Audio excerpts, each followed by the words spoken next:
읽어주는 교과 넷째 날 10월 19일 수요일. 죽은 자들은 살아나고. 이사야 26장 14절과 19절을 읽어보라. 영원히 멸망할 자들과 영생을 얻을 자들 사이의 차이점은 무엇인가? 이사야서는 하나님의 위대하심과 인간의 연약함에 대한 극명한 대조를 보여준다. 우리는 마르는 풀과 시드는 꽃과 같지만 하나님의 말씀은 영원하다.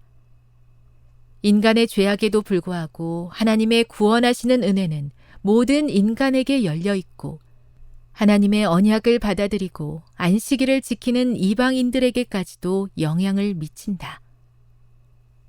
이사야서에서 부활의 소망은 더욱 확장되어 나타난다.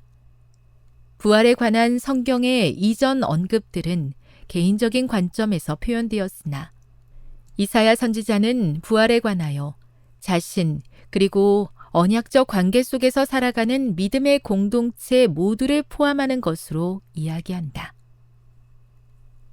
이사야 26장은 악인과 의인의 확연히 구분되는 운명을 대비한다. 한편에서 악인들은 둘째 사망 이후에 다시 살아나지 못하고 죽은 채로 남아 있을 것이다. 그들은 완전히 멸망당하고 그들의 모든 기억은 영원히 없어지게 될 것이다.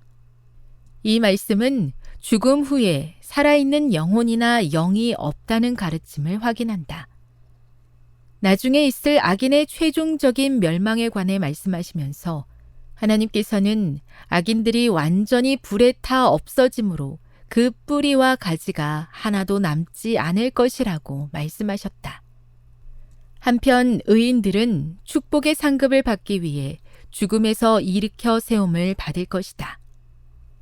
이사야 25장은 주 여호와께서 모든 얼굴에서 눈물을 씻기시며 자기 백성의 수치를 온 천하에서 제하시리라 라고 강조한다.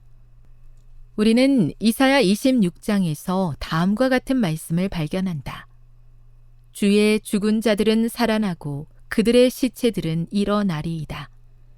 티끌에서 누운 자들아, 너희는 깨어 노래하라. 주의 이슬은 빛난 이슬이니 땅이 죽은 자들을 내놓으리로다. 이사야 26장 19절. 부활한 모든 의인들은 하나님께서 모든 사람들을 위해 준비하실 기쁨의 잔치에 참여할 것이다. 최후의 부활은 그리스도 안에서 죽은 우리의 사랑하는 사람들을 포함하여 모든 시대에 걸쳐 존재했던 의인들을 하나로 모을 것이다. 교훈입니다. 최후의 날, 하나님을 거절한 악인들은 흔적 없이 소멸하겠지만 하나님께 충성한 의인들은 부활하여 하나님께서 준비하신 축복의 상급을 받을 것이다. 묵상. 데살로니가전서 4장 13절에서 17절을 묵상해 보십시오. 세상에서 찾을 수 없는 어떤 위대한 소망을 발견하게 됩니까? 적용. 우리에게 아무런 소망도 죽음 이후에 대한 아무런 기대도 없다고 상상해 보십시오. 또한 우리의 삶이 아무 의미 없이 사라진다고 생각해 보십시오. 이와 같은 운명이 우리가 가진 소망과 얼마나 큰 대비가 되는지 이야기해 보십시오. 영감의 교훈입니다.